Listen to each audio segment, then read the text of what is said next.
ತ್ಯಾಗ ಮತ್ತು ಬಲಿದಾನದ ಸಂಕೇತವಾದ ಬಕ್ರೀದ್ ಹಬ್ಬವನ್ನು ಇಂದು ಕರಾವಳಿಯಾದ್ಯಂತ ಆಚರಿಸಲಾಯಿತು. ಕೋವಿಡ್-19 ಹಿನ್ನೆಲೆಯಲ್ಲಿ ಸರ್ಕಾರ ಹೊರಡಿಸಿದ ಹೊಸ ಮಾರ್ಗಸೂಚಿಯಂತೆ ದಕ್ಷಿಣ ಕನ್ನಡ ಮತ್ತು ಉಡುಪಿ ಹಾಗೂ ಕಾಸರಗೋಡು ಜಿಲ್ಲೆಯಾದ್ಯಂತ ಹಬ್ಬವನ್ನು ಆಚರಿಸಲಾಯಿತು. ಇಂದು ಬೆಳಗ್ಗೆ 6:30ಕ್ಕೆ ಕೆಲವು ಮಸೀದಿಗಳಲ್ಲಿ ಈದ್ ನಮಾಜ್ ಮತ್ತು ಖುತ್ಬಾ ಆರಂಭಗೊಂಡಿದೆ.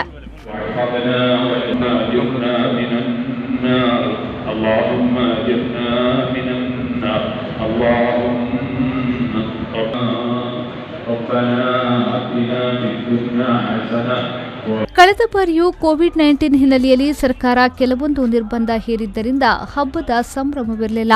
ಆದರೆ ಈ ಬಾರಿ ಹೊಸ ಮಾರ್ಗಸೂಚಿಯನ್ನ ಪಾಲಿಸುವುದರೊಂದಿಗೆ ತುಸು ಸಂಭ್ರಮ ಕಂಡುಬಂತು. ಆಯಾ ಮಸೀದಿಗಳಲ್ಲಿ ಸೇರುವ ಜನರ ಸಾಮರ್ಥ್ಯಕ್ಕೆ ಅನುಗುಣವಾಗಿ 50% ಮೀರದಂತೆ ಹಂತ ಹಂತವಾಗಿ ಸಾಮೂಹಿಕ ನಮಾಜ್ ಈದ್ ಖುತ್ಬಾ ನೆರವೇರಿಸಬೇಕು ಎಂದು ರಾಜ್ಯ ಸರ್ಕಾರ ಸೂಚಿಸಿದ ಮೇರೆಗೆ ಎಲ್ಲ ಮಸೀದಿಗಳಲ್ಲಿ ಅದನ್ನು ಪಾಲಿಸಲಾಯಿತು.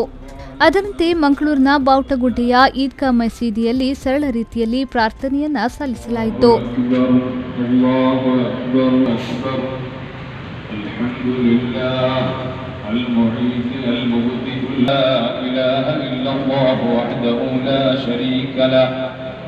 ಸರ್ಕಾರ ಹಾಗೂ ಜಿಲ್ಲಾಡಳಿತದ ಮಾರ್ಗಸೂಚಿಯಂತೆ ಆಯಾ ಮಸೀದಿಗಳಲ್ಲಿ ಸೇರುವ ಜನರ ಸಾಮರ್ಥ್ಯಕ್ಕೆ ಅನುಗುಣವಾಗಿ 50% ಮೀರದಂತೆ ಹಂತ ಹಂತವಾಗಿ ಸಾಮೂಹಿಕ ನಮಾಜ್ ನೆರವೇರಿಸಲಾಯಿತು.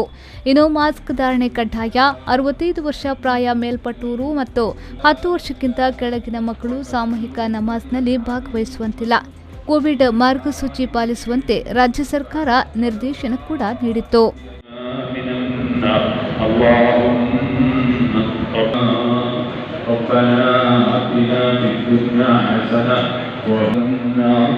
اللهم اغفر لنا ولإخواننا الذين آمنوا ربنا إنك رؤوف رحيم. ನಾಗೇಶ್ ಕಾವೂರು, ವಿ4 ನ್ಯೂಸ್, ಮಂಗಳೂರು.